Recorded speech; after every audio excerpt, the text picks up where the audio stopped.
I'm Jericho Law, and I'm here today with Dhiren from Innovation Music Studio. I just want to ask him a couple questions about his experience. We went to school together, and he's a very knowledgeable, wonderful composer, performer, and just instructor. And I think we're going to get a lot of information that he's going to share with us today. So I just have a few questions, and I'll start with this one. How do you tailor your teaching approach when working with beginners compared to more advanced students? Yeah, that's a good question. The tailoring is important, I think, because so much of the lessons that you get, I mean, everyone gives lessons, and they're all different, and there's certain schools, but it can be a kind of cookie cutter approach, right? So my philosophy is definitely about tailoring to each student, and every student comes in with their own personality, their own musical interests, their own skills. Of course, more experienced players and maybe adults even um, come in with a different set, maybe uh, more put together. They may have more of an idea what music they like, etc. They might have a background playing, obviously certain skills and stuff, Right. um, which I find sometimes harder in a way to uh, often tailor because they can be kind of rigid almost, Uh-huh. and especially adults. They're super motivated, but then they have a certain set way, and it's hard to the brain is just not as flexible as with kids. So with the kids and the beginners, um, it's kind of a blank slate, so you can kind of do anything. You can mold them however you want, and not that you're trying to put them in a certain box, but there's definitely more room to kind of explore different things. In a way, we're responsible. We're kind of helping to mold and shape their musical interests, because many of them come in without any. They don't even listen to music. They don't know what they like. They Right. don't know anything, and it's kind of a naive. They're just innocent about it, Mm-hmm. and so you know, seeing what they respond to, I think, is a way to get them to really find their own voice, and they're open to it, at least. Of course, maybe the tailoring is a little bit um mm, I won't say it's less creative, but there's so many technical things that they don't understand. If they come and they don't even know what this is, they don't know what key is what, and so you're starting at the ground floor. So Right. there's only so much you can do. There's that foundation of just, what is this, what is the piano, what is music, just basic stuff that we take for granted, that you have to kind of um give them, and maybe it's not as creative or tailored to their unique you know um personality or whatever, but they need to they need to know some certain basic things you Yeah, know I got you. I know this is kind of an interesting thing, but do you always start on the piano? Meaning, I'll give you an example. mm. When Hmm. I just started teaching at a school in Riverside, it's like an after school program, and I start them with a lot of like kind of eurythmics kind of exercises just to get their brain involved and understanding timing and Sure, all that stuff. So sure. I clap a beat, you respond with a beat. We just try to copy movement and try to Yeah. create just the idea of Hmm. incorporating physical movement with what music does without really explaining what's happening yet, but hopefully Yeah. they're kind of internalizing it. Do you do anything Yeah. like that? Yeah, no, that's important. I think sometimes we jump right into lesson day one, Uh huh. and especially if you're using any of the method books, piano method books, that I tend to kind of try to move away from. I'd like to write my own book because they're just flawed, Yeah. and they go right to the reading first. Oh gosh, come on. Because you don't E- speak, you speak before you read in language. Exactly. So, right. Yeah, so I try to I do fall into the book thing. There is a certain systematic thing to it, and that I think the parents, maybe for younger kids, they want that, step by step thing. But in general, yeah, I try to do a lot of those things too. Just a lot of listening to music, hearing different instruments, tapping stuff, call and response, playing stuff, even as basic as, just play, on the black keys, which I think, why are you starting with a C, a five finger position when you have a pentatonic scale already laid out that they can all play, Yes. and you could play whatever behind it or put on a backing track, and they don't know what they're doing, but they're just exploring different things, and you can do that from day one. But you're right. I think starting away from the instrument and getting them to feel the bodily part of it, because that's kind of what music is about. Yeah, yeah, yeah. Okay, cool. Thank you. Yeah, yeah. Um, can you walk me through the structure of a typical lesson you teach? So, like, how do you balance technique, repertoire, and creativity? hmm for like beginner or just in general. Let's say beginner at first. Yeah. Yeah. Yeah, I guess it all depends. I've tended to kind of increase lessons to like at least 45 minutes to an hour, because in 30 minutes, 25 minutes, you can't. Hmm. And for younger kids, there's only so much attention. So again, it's hard, yeah, it's hard to say one thing, because you do want to tailor it, and it's hard to make it one size fits all thing. But in general, I would say, without having a set plan necessarily, I feel like, reflecting back on different lessons, I try to always include something that is listening oriented. So spending time, well, first of all, in terms of walking through the lesson, you might say, you know uh, the interpersonal part is so important. So just talking to them. Oh Maybe they don't want to talk. yeah. Sometimes they want to talk the whole time, Yeah. which is all right. I'm Yeah. like, you're paying me for that, but okay, if you want to treat it like the therapy thing, Right. they bring in all sorts of stuff once they get Trust me. comfortable, Yeah. and you want to just have a rapport, get to know them on a personal basis. So maybe that's a few minutes or something. Um, I suppose it just depends, but I've tended to do some kind of like, rather than jumping in right to the piece that they've prepared or working on, just having them do something that's either playing an older piece, something they know, something they enjoy, or it could be just starting with, improvising something together, or just by themselves, just something more creative, kind of like loosen it up a bit. Yeah. So sometimes they just want to go right into the piece because they're excited, they practiced, or they want to avoid the piece because they didn't practice. But there's usually some of that, and then obviously a good chunk of the lesson is working on you know whatever piece they prepared, whether that's I try to balance something written and something improvised or chordal based. Okay. So I think some of the lesson is yeah, I mean, they should know how to read, I mean, so spending a little time going through, whether it's a book thing or just naming notes. I use a lot of technology stuff, so there's some interactive kind of apps and stuff that almost are like games, that to practice either rhythm things or notes, naming notes, and then beyond like reading, balancing that reading part out with, again, like I said, something, either a pop song they're working on, Sure. something they don't have to read note wise. Maybe they're looking at just a lead sheet or lyrics with chords, ultimate guitar or something like that, Yeah. I and got have them just playing stuff, more using the ear, you. Okay. you know. Okay. So and that takes a good chunk of the time, obviously.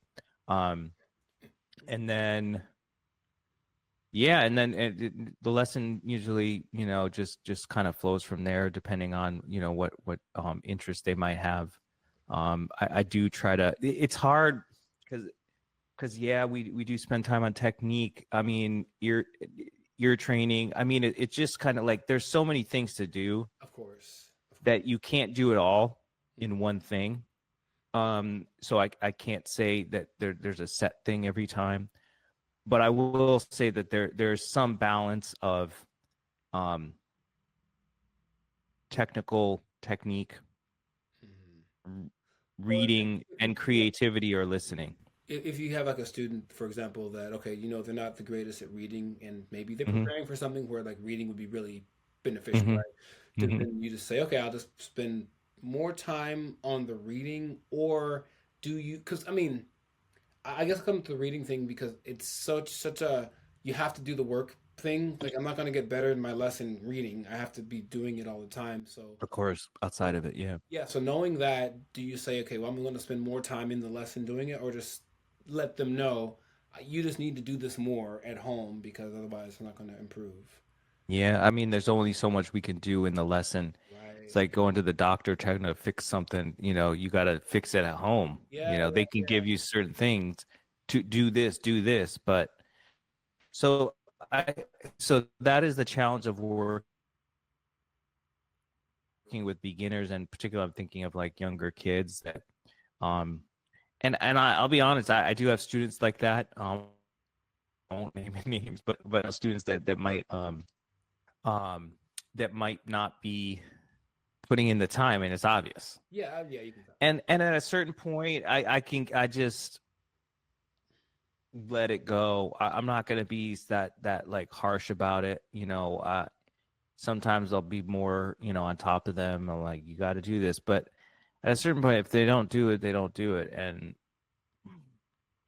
so I'll just try to make the lessons as engaging as possible, and then try to get them to, you know, um, do what they have to do in the lesson. But you're right, they can't do if they're not putting the time outside of that. There's only so much. This note is this. What is this note? What is this rhythm? Whatever that we can do during the lesson. Uh-huh. You know, and that'll take up the whole lesson. For instance, like on a piece that they're struggling on, and they don't know the notes, Yeah, we can spend the whole lesson naming the notes. Okay, that's kind of not a great use of the time, but if right. that's what we got to do, Yeah. if that's how they're going to learn it. But and sometimes I will sound like a broken record because it's like just work in small chunks. Do just this measure. Do just this 4 bars or do whatever. Don't play the whole song. And I know what they're doing. They're just playing through the whole song because sometimes I won't, not all the time, but it's sometimes the parents. They just don't. They're in so many activities. They're in so many different things. There's only so much time. The parents are busy and they're trying to encourage them. So I've heard it. Like just play it 3 times. Uh-huh. Play the whole song 3 times, and then I'm like, and I'll talk to the parents too, and I'll talk to the kids. That's not going to be that helpful playing it 3 times. That actually can be worse in some cases. Oh yeah. Oh right, right, right, right, right. You know. you know Do you I would imagine that you were probably just throwing you a pretty good student when you were younger, or were you? Would you say uh not so much, or what? when I was a kid, Well, when did you start? when I was young, when I started. Yeah, well, when I have a hard time with student, I think back to when I was a kid, and Hmm. not that I was forced into it, but I didn't necessarily want, and it was just classical, and it was a lot of reading, Uh-huh. and I stuck with it. And then I wasn't that enthusiastic about it. The teachers they just were doing what they do. They don't, they were great. Some of them I remember, but it wasn't like I was super motivated by it. I wasn't playing pop or jazz until college. Okay. It was just classical, so I got okay. I wouldn't say I was like virtuosic or anything. I was playing, a good level of stuff, but then I stuck with it maybe, but I wasn't. I remember my mom saying, practice 20 minutes a day, or maybe the teacher said that. Okay. And I think I tried to do that, but I don't honestly remember what I was doing in those 20 minutes. I have no idea. Probably just playing it through 3 times. Yeah. Uh-huh. Okay. So a kid is a kid, and we as professional musicians want to instill this love of music and at being a big part of their identity, when in reality it's just another one of their activities. And a few of them may come off. I have a few kids now that are in going in, high school. They're arts high school. They're looking to apply for music college. Some of them are. I have this kid who's like, he's in 8th grade and he's playing jazz. Like, he is soloing, he is listening, he's transcribing, he can play all the voicings. And I'm like, you're in 8th grade, bro? Like, and he's so into it. His parents, it's the opposite problem. His parents are trying to get him off of the piano to do his other work because he just won't stop playing. It's the opposite. But that's few and far between. That's not many students like that, Yeah. So with the rest of them, there's only so much we can do, and to realize that it's just one. Again, it's just one of many things they're doing. And we only have so much time and influence. Yeah, I gotcha. Yeah, I think I've been teaching. I can't believe it. 17 years, and No, in the 17 years, I think I've had like 3 students that actually like took it to like a pro level, same. which is fine. I mean, from percentages, it's still like I guess that's still pretty good, especially when I get to go. I saw one of them actually a few months ago. He's on a tour. I think they played. His group played the Montreal Jazz Fest. Oh, wow. He's doing really. He's really. Yeah. He could play circles around me. Trust me. He's on it. But I knew that when he was like 12. He kind You of had could see that it. thing. Yeah. Yeah. It's almost like as responsible as we are of like shaping them. Some things you can't give to a person. You can't make them practice it. He would, he was skipping class to practice and do gigs and stuff like that. So Yeah, yeah. it's hard to teach that. But when you have it, it's like kind of catching lightning in a bottle. So you just try to encourage it as much as possible. Nurture it. Yeah. Yeah, but for the rest of them, who it's just a hobby, whatever, we know about the benefits of music just in general with your life, and Of course. can reflect in your grades and your personality, your ability to deal with. I think an underrated thing is the ability to just kind of improvise, just in life. Like Yes. everything in life is like I didn't really expect that to happen, but I have to make it work. And in music, that happens Hmm. a lot of times too. So I think that kind of teaches them to problem solve from an early age. Yeah, Um, absolutely. so I think it's a really important thing. I wanted to ask you if you follow any when it comes to your teaching, any Hmm. specific methodologies that were Hmm.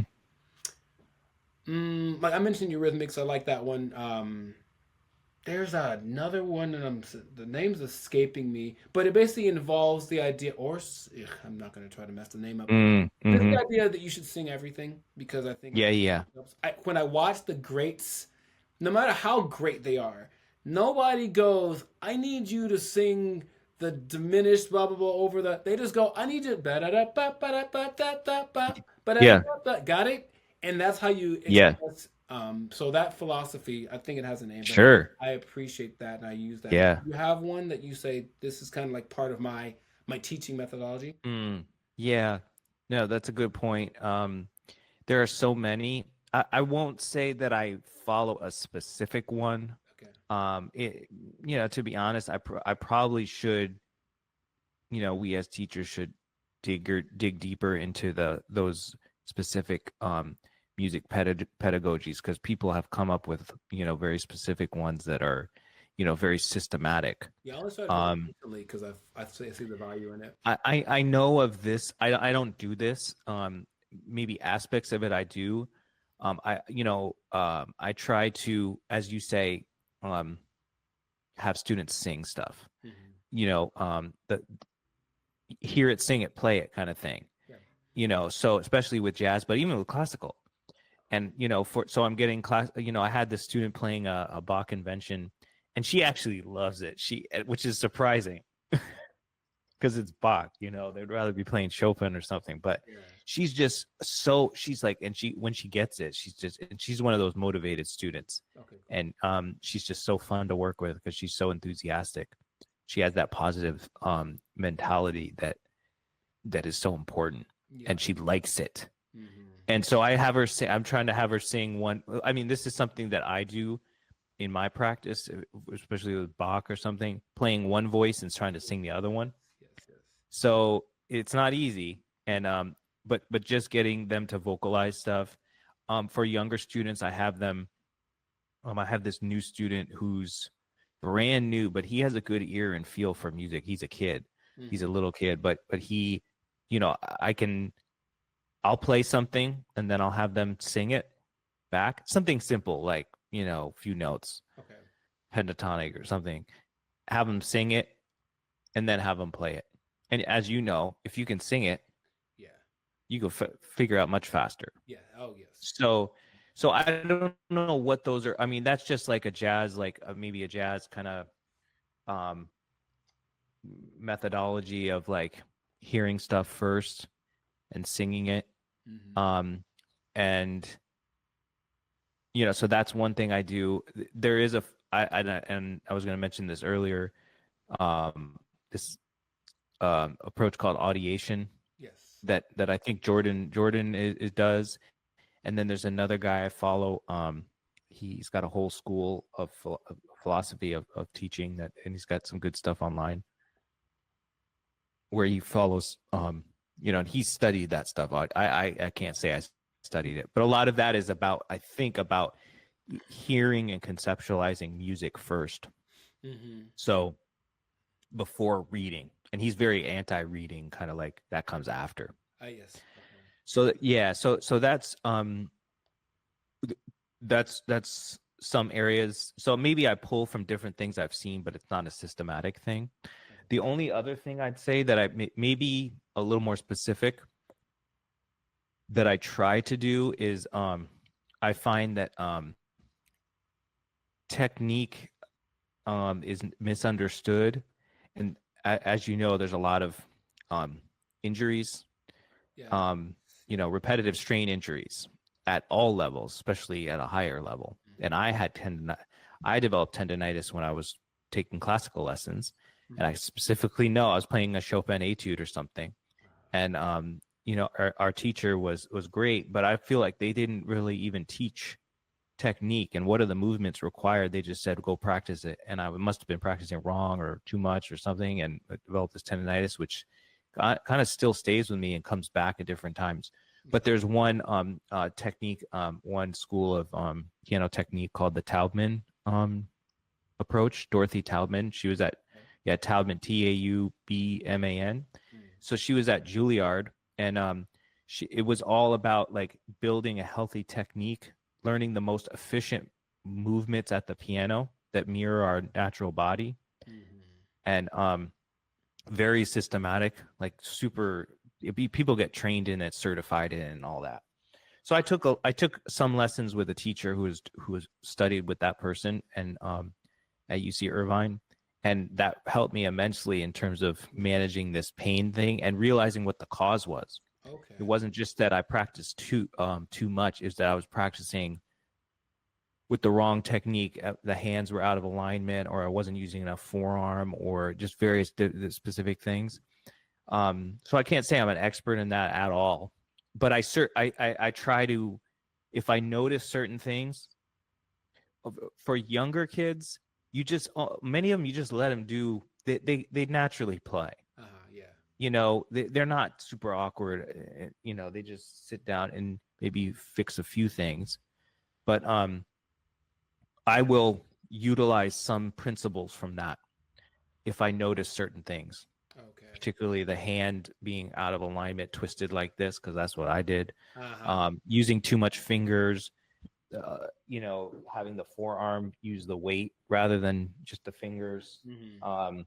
There's all these specific things that you just kind of can use at different times if needed.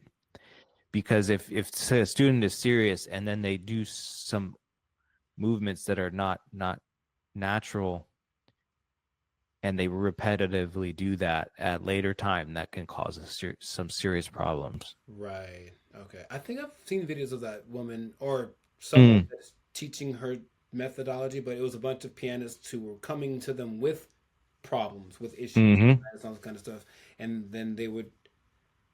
This was an older lady that I saw in this video, Yeah. so it might be her. Mm-hmm. It might be her, yeah. She was funny too. I remember that, and she would take a guy and his hands. I remember the specific guy. He had giant hands, and she was like, "I don't know how you can um, make the something." She made a sexual innuendo out of it. It was hilarious, but she Oh. basically said, "Put your forearm like this," and said, and blah blah. And he was like, "Oh, there's no pain." Yeah. So okay, Yeah.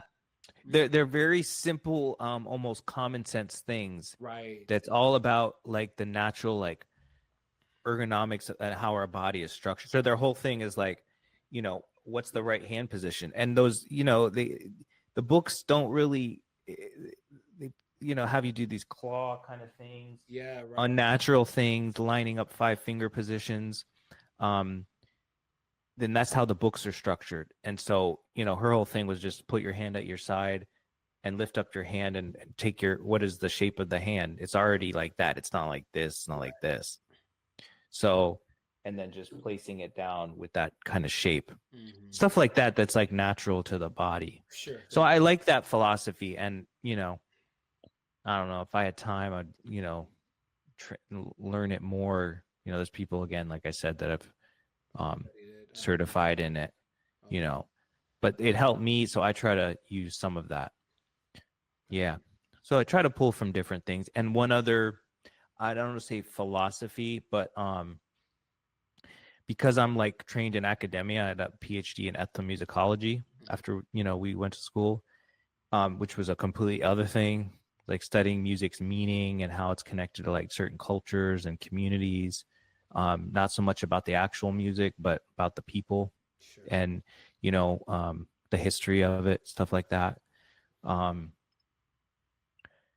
I try to utilize some of that in the lesson and try to always, in some way, maybe part of my, when you ask me about the lessons, how I organize the lessons, I think in addition to those things I mentioned, um, reading, listening, improvising, I try to throw in some cultural aspect Okay. or something that deepens their knowledge of where the music comes from.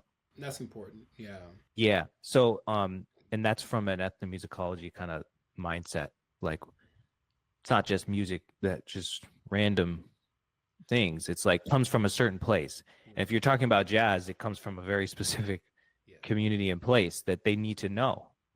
It's not just changes in it, and it's not just things. So, and one thing I do that I think has helped is a kind of what do I call it, an artist spotlight where they learn. Yeah, we focus on I haven't done it in a little while, but I pick a certain artist.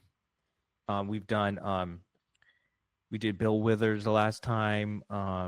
We did Louis Armstrong. Different genres and stuff. I did some classical thing. So with the Bill Withers, for instance, they learn about him. They learn about his background, which I didn't even know about that much. hmm And like, listen to obviously his songs and analyze their lyrics, talk about soul music, where that comes from. That gets them talking about like the history of black music, America.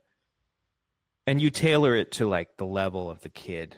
And That's right. you can get into more, you get into like his involvement in like, you know, uh, 1960s, civil rights stuff. You can get into stuff like that if for an older person, hmm So then, I don't know. Some of them maybe are bored by that, but I think it's important. You're Oh, playing Lean on Me. yeah, yeah.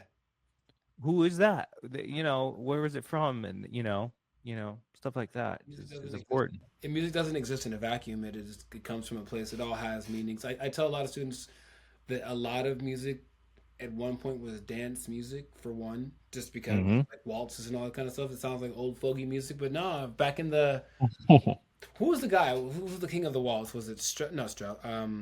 Yeah, I think Strauss, right? Yeah, yeah, yeah. Yeah. Strauss King or the Waltz King. Yeah, yeah. Yeah, if you were in 18 whatever's, that's what you did. You went out and you did the thing. So it's like understand the Hmm. purpose of it. So when you play it, it should be played. So a lot of students, I'd have them look at a video of people dancing while they play because you need to make them feel like they want to do that thing.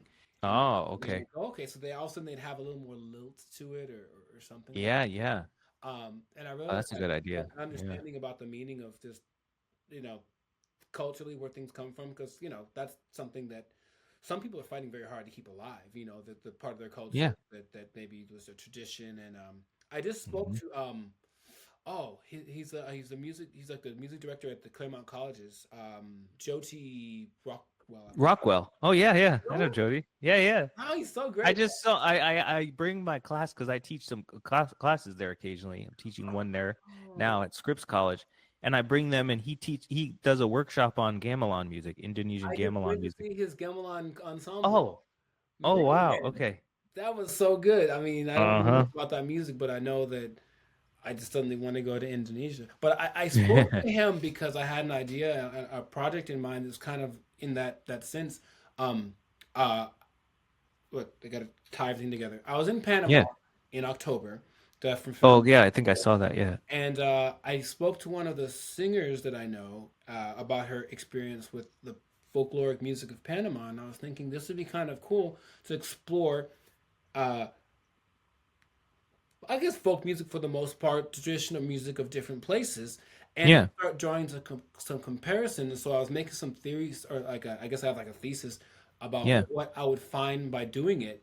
Because one, it interests me, and then Hmm. two, I think there's a lot of things that need to be done to keep certain kinds of music kind of going because the Hmm. youth aren't as interested anymore.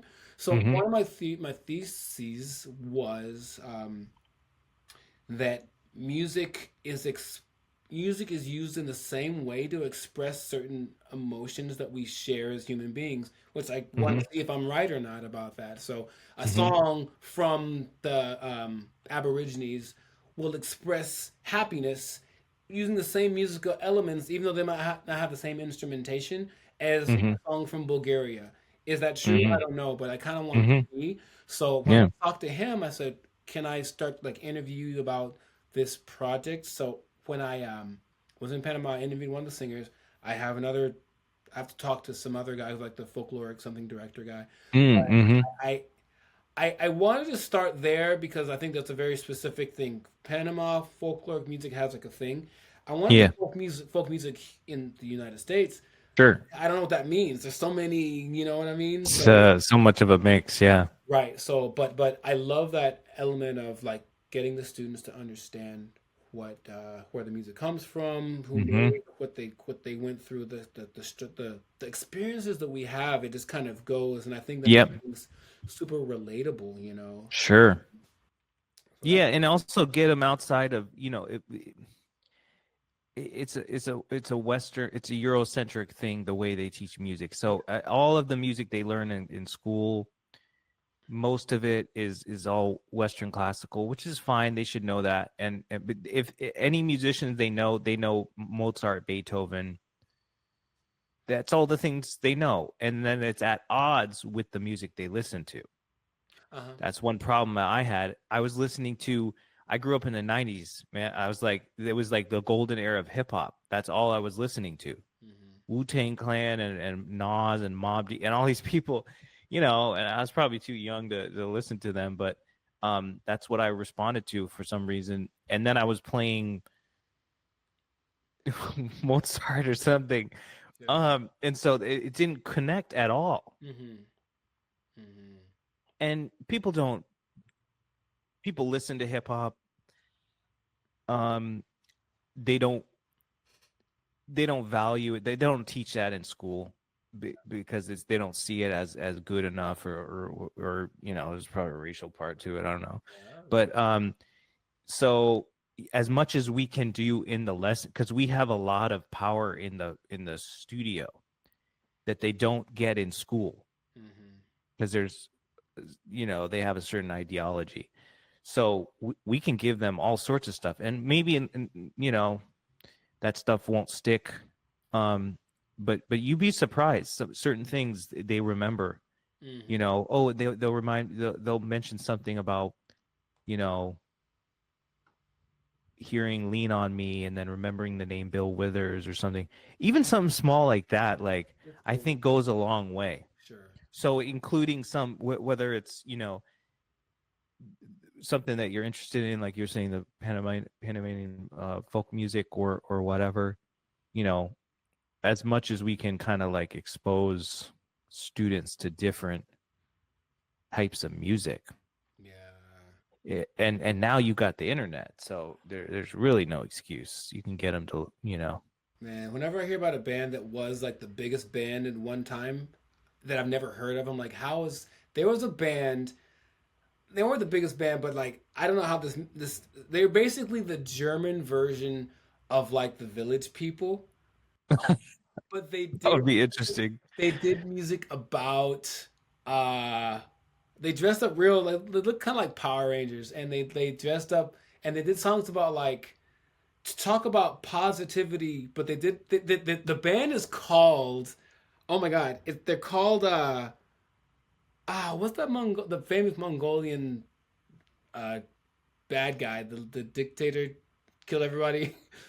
um Mongolian? yeah. um Gosh, what is his name? He's in Mulan, everything. The big, Oh, I don't remember. That's what they're called, except they that's spell the it like name of. that's the name of their band, but they call it they spell it like German, however. Okay, yeah. But they did songs about like Mongolia in a positive way that people Mm-hmm. liked, and then they did one about like Moscow and anyway, I just found out about them. I was like, how have I missed these guys? They somehow. I think Yeah, it's really cool to expose ourselves to things like that. Um, yeah. I have one other question for you, and it was simply that what does teaching do for you? What is Hmm. like what do you find rewarding about it? What helps keep you motivated to keep giving? Hmm. Yeah, that's a good question.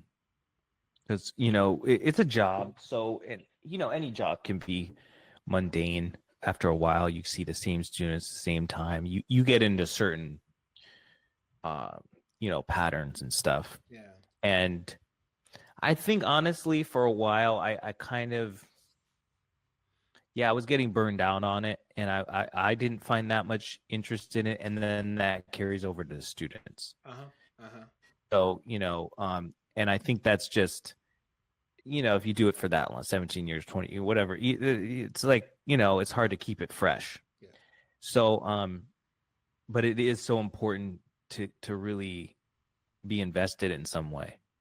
So now, I'm trying to shift my mindset in a way, and get to know the students. And I mean, for me, it's great to have those few students that we have that are deeply in it and are going, and you can tell they're going certain places, and you see them light up and get excited about certain things. The student I mentioned who's playing the Bach convention, and she wants to be a vet. She's not going to be a professional musician probably, but she,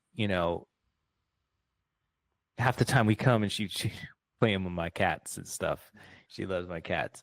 But seeing her get excited about a Bach convention, I have another student who's the eighth grader I mentioned, who's really, he's playing in, he's kind of starting to gig, and talking about playing, talking about, he's bringing up stuff. Oh, I listened to this Keith Jarrett thing. I'm like, well, okay, stuff like that. And and then just the performances. I've been trying to put more effort into performance opportunities, and obviously that's a big payoff for for me, for students, and for me to see them. That's a culmination kind of thing. And there's only so many we can do, but we did one recently at the Monrovia Street Fair that was like an outdoor thing. Students were kind of like, oh, I don't know, it's not like, they were nervous because it's a different environment, Sure. and it was like a holiday thing. We have a live band, so having students play with the band, and that's so rewarding to see, because Yeah. they're just so excited, and they impressed me in their ability to, a 6-year-old playing Frosty the Snowman with a band, but keeping time and it sounding good. I'm like, I probably couldn't do that as a kid. That's not the easiest No, song. no, it's It's not at all. no, and they have this innate thing. Some of them, not all of them. Mm-hmm. So seeing them, and that again feeds their interest Gotcha. in the music. But going back to what you're asking, that's just rewarding for me to see, their enthusiasm for it. I guess that's what I want, is that as much interest that we have, seeing them respond in that way. And one other thing I'll say is like, yeah, seeing them um, figure stuff out on their own. Oh, that's so And they're like, oh, I figured. They get so excited when they can figure out a tune by ear. cool. Mm-hmm. And they just do. Like, I don't have to show them. They have the power to figure it out, and it's not being told by me or a piece of paper. And it's such a big payoff for them, and then for me, because I can see their, you know, they just they get excited about that, you know. That's really cool. Yeah. So That the whole thing when they come on, when they come in excited, like I figured something out. It's like what? yeah, That's I had a show me. plan. I had a plan. Exactly. I had a plan, but let's go with what you did first. And sometimes, Mm-hmm. like, yeah, I had a student. Yeah, I from teaching so long, I kind of got burned out of it. I stopped teaching specifically at the studio that I was teaching at for so long. So I've been teaching there since Fullerton, um, but I just kind of started doing my own thing. Started doing my coaching thing, Yeah. thinking that if I work with people that were more like kind of a more advanced level, but also more like serious and making it like their life, that would Mm-hmm. make the teaching part of it, quote unquote, better. And I'm Mm-hmm. finding that it's not always the case. It's Yeah, really interesting. It kind of is like a person by person thing. Like there's a it certain is. I like teaching because I like their personality and like their Yeah. way of being. But one kid is auditioning for OSHA. Uh, Oh, okay. Yeah, yeah. and she plays the piano. She sings. Little Filipino girl, like 11. I was like, I can't do that when I was 11. And No. so I'm showing her this song, um, and I was showing her "Rolling in the Deep" by Oh, Adele. Adele. Yeah. Yeah, but I was playing. I was like, how you play the melody, whatever, because she hasn't connected the playing the melody versus singing it part yet. So I'm Mm-hmm. going to play the melody, and then I said, let's jam on, it. Let's take a solo, whatever, right? And so she knows how to play the blues scale, so that's what I figured she'd play. So I'm Mm-hmm. playing the guitar and she's playing, and then she starts playing something, and I'm like, "What is that?" I was like, "What is?" Because it was a really good melody, and she was like, Mm-hmm. "Oh, this is from a song by the Go Go's," and I said, "I never taught you how to put that together," Mm-hmm. and she just heard it, and it was really good, and I was like, "Okay, Wow. well, that made my whole day. Yeah. That made my whole day right there." So Yeah. that kind of stuff is powerful and impactful, and it's keeps it fun. Yeah, for us, we have to, if we're not having fun with it, then they are not going to have fun with it. Exactly, it just kind of dissimulates through that. Yeah. And But it's not always fun. no, again, At a certain level, it can't be all just fun and I mean,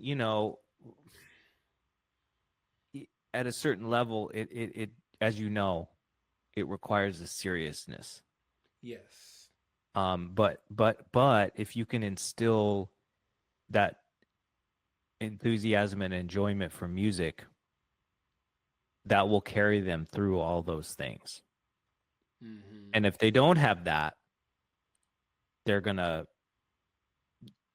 break from it when it gets difficult, or they'll just hit a wall. do you still play out a lot? Honestly, not.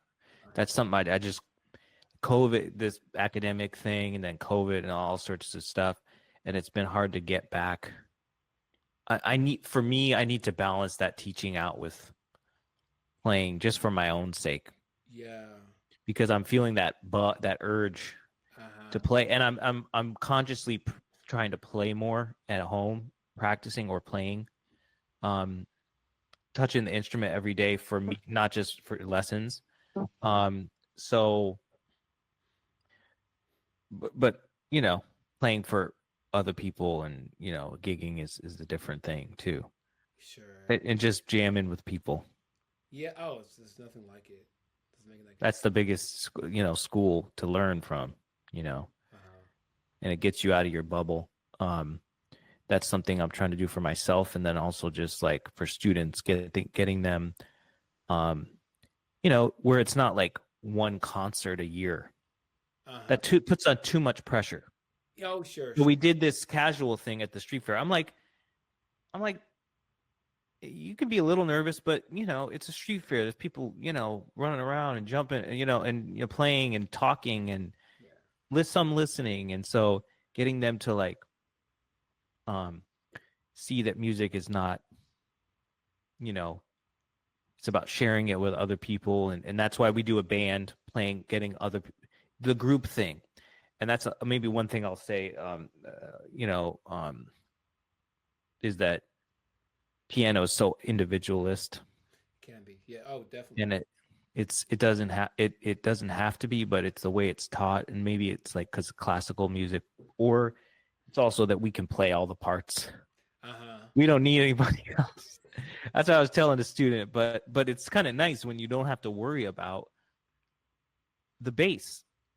Yeah. They got it, you know, Yeah. or what, you Yeah. have this job, and each person has a role.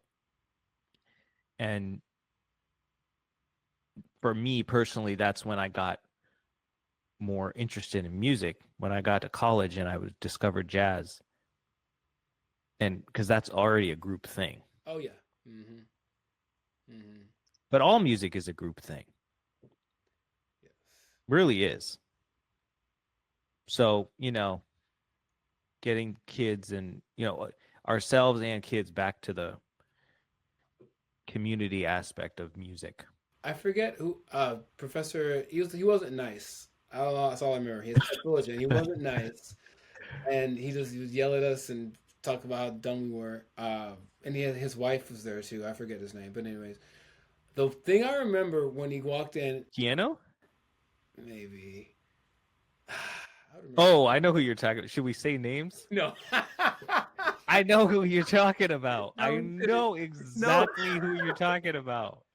No, we shouldn't say names, but I I remember. He was in part of, excuse that, but No, he you can was. edit that out. But He was, and the thing is, he knew his stuff. He did, but he was. Oh my goodness! But his the one delivery, thing yeah, I his do remember, personality. is that he came in. He substituted for somebody one day, and so he wasn't supposed to be there, but he came in, and he just started asking us questions about like what's the 13th on a C sharp 11, just questions, and just you know what, Yeah. you're stupid, like all that kind of stuff, and we were Yeah. just like getting berated, and then he kind of switched gears and he asked someone, "What is music?" And What is music? that was the Okay. question. What is music? What? I was like, notes. Okay, harmony, whatever. He said, and this has stuck with me because it makes sense. Music is relationships. That's what he said. Yeah. Get it? Because nothing means anything without something else. And in Right. that same sense, the relationship between people, music doesn't start to form until I play it, but then you hear it. Now it means Sure. something. Yeah. Yeah. That's Yeah. where he was going with it. God, Mm-hmm. he wasn't nice. But yeah, that was kind of the idea that I had. But I appreciate your time, brother. Cool. I All appreciate right. All right, have a good one. Yeah. Take care. Talk to you soon, man. All right.